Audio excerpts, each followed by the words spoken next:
Hello students, welcome back to Social Studies online class.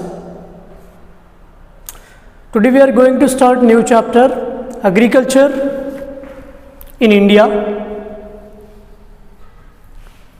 Agriculture in India is the chapter which we study. In this chapter, like commercial farming, general farming, intensive farming, and what is the organic agriculture and inorganic agriculture, and the impact of agriculture on Indian economy. These are all the aspects we will study in the today's online session.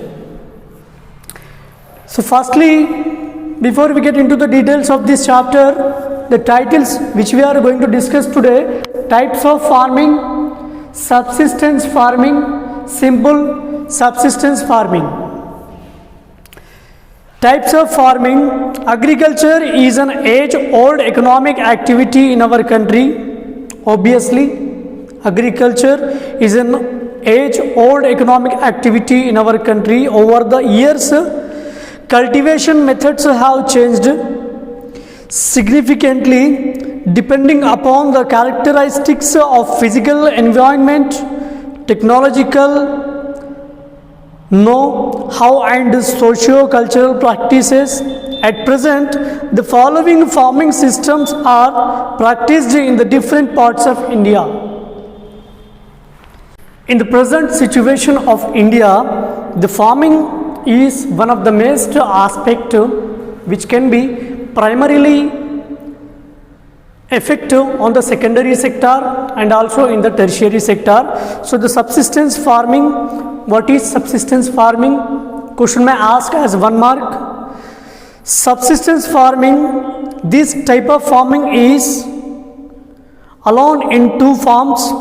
They are simple subsistence farming and intensive subsistence farming.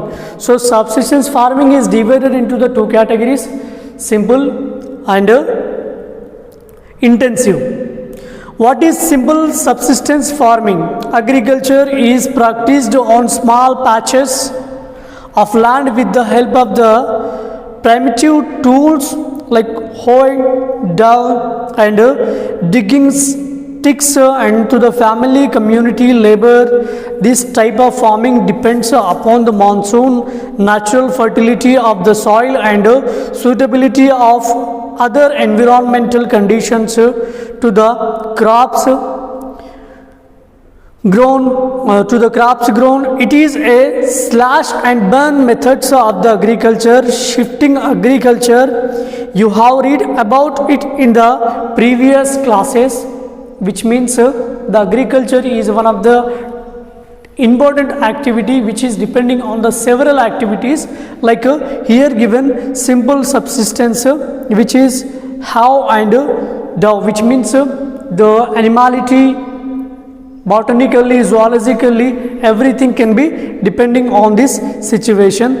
And in the subsistence farming, which is divided into the 2 categories: simple subsistence farming and intensive subsistence farming. Intensive subsistence farming, it is practiced in areas with high population density on land. It is labor intensive farming. Which is labor intensive farming? Intensive subsistence farming is labor intensive farming where high doses of the biochemical inputs and irrigation are used for the obtaining higher production.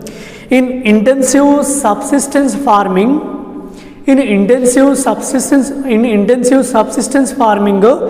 the biochemical pesticides and different types of the chemicals like except manure, chemicals, pesticides, these all the things are imposed on the crops to get high amount of the benefits, high amount of the production by the crops.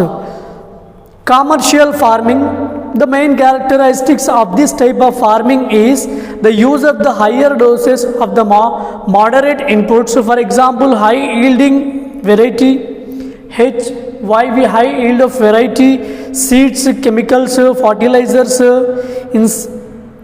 insecticides and pesticides.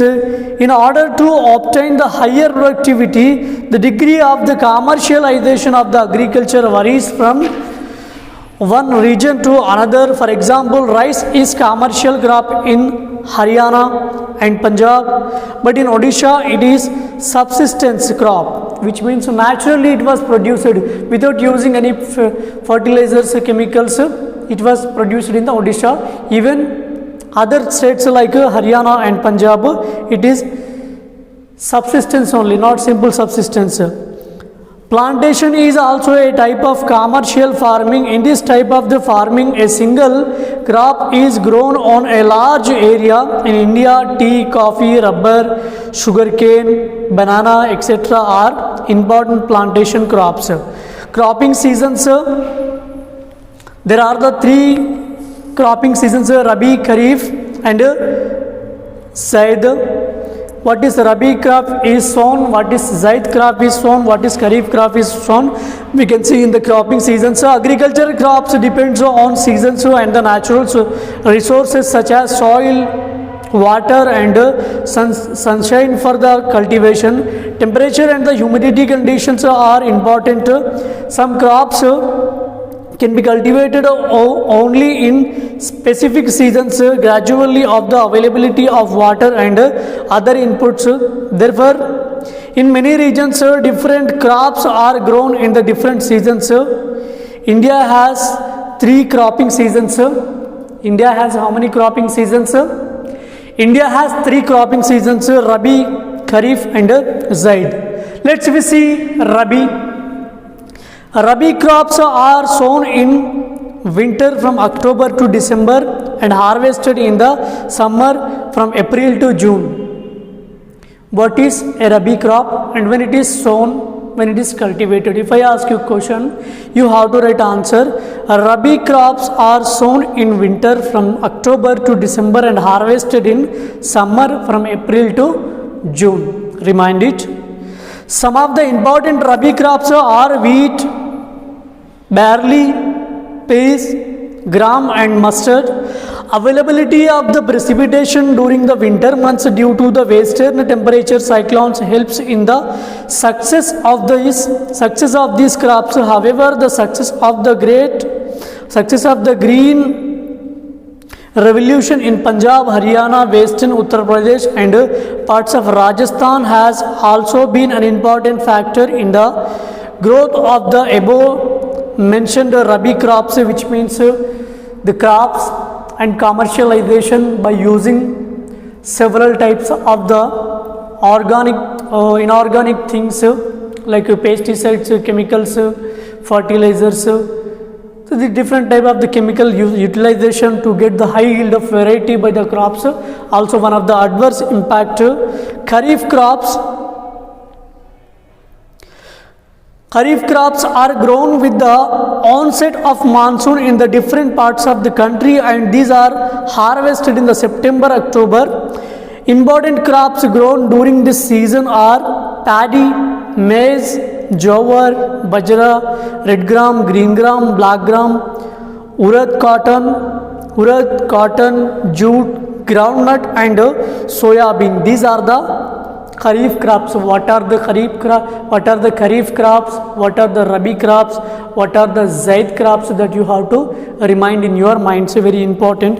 In between the Rabi and the Kharif season, there is a short season during the summer months known as the Zaid. In between of the Rabi and Kharif seasons, in between of the Rabi and Kharif seasons, which comes a little bit gap, in that gap only the Zaid season is calculated here. Yes, because in the span of that time there was the Zaid season is cultivated in Rabi. In between of the Rabi and Kharif there is a Zaid season. Then what are the crops of Zaid season? Some of the crops produced during Zaid are watermelon, muskmelon, cucumber, vegetables and fodder crops are the crops of Zaid season. What are the crops of Zaid season? Watermelon, muskmelon, and cucumber, vegetables, and fodder crops, which means the animals will eat that fodder also produced in the Zaid season only. Major crops we will discuss in the next online session, and you have to prepare some 1 mark questions with this lesson. From this lesson you have to prepare some 1 mark questions from this lesson and write keywords also. You start writing up this lesson into your fair note, and I hope you are writing your project also and contemporary issue also. Regarding of that, if you get any doubt, you can ask me by making a phone call. Thank you.